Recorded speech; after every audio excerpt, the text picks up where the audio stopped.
told y'all wasn't about to have me out here in my church clothes. Like, I don't know what you thought. Welcome back to another episode of Found Wine 216. As always, if this is your first time here, really appreciate you however it is that you found this video, but I appreciate all of my consistent supporters for real. Don't forget to like, comment, subscribe, and don't forget to follow me on Instagram and TikTok at Found Wine 216.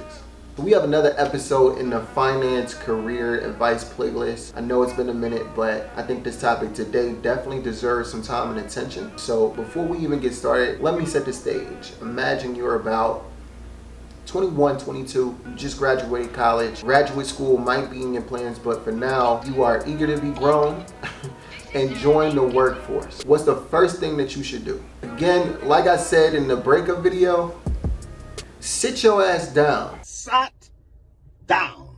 Don't get me wrong, get the job. But if you have the ability to pause everything else, then do it. One of the biggest things about being an adult is being responsible. If any of y'all are at this point in your life, please listen. What I'm about to say could completely change how the rest of your life pans out. At least financially. Everyone will be rushing to get the big girl or big boy job, leasing or buying a new car, and living in a fancy apartment downtown. And these same people, regardless of how fast they start, will be in debt for the rest of their life.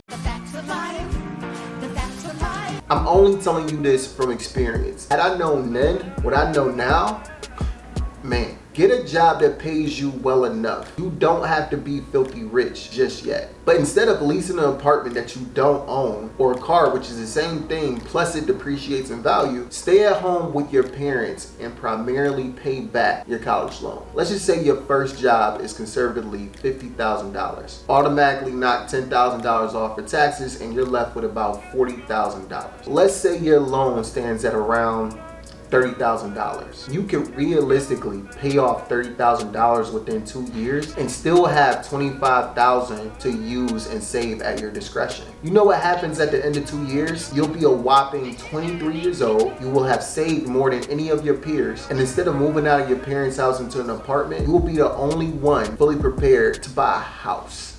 See, the problem is every young generation has an insatiable appetite.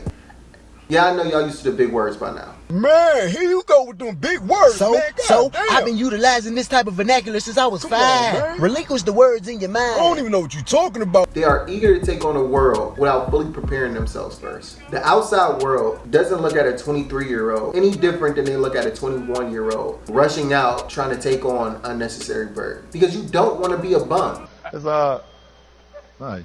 You bum. It's all in your head. But what you don't want to do, you don't want to have to move back in with your parents because you didn't budget or save properly while still having college debt hanging over your head. Yeah, let's talk about that real quick. College loans have to be the most cold-blooded business known to man.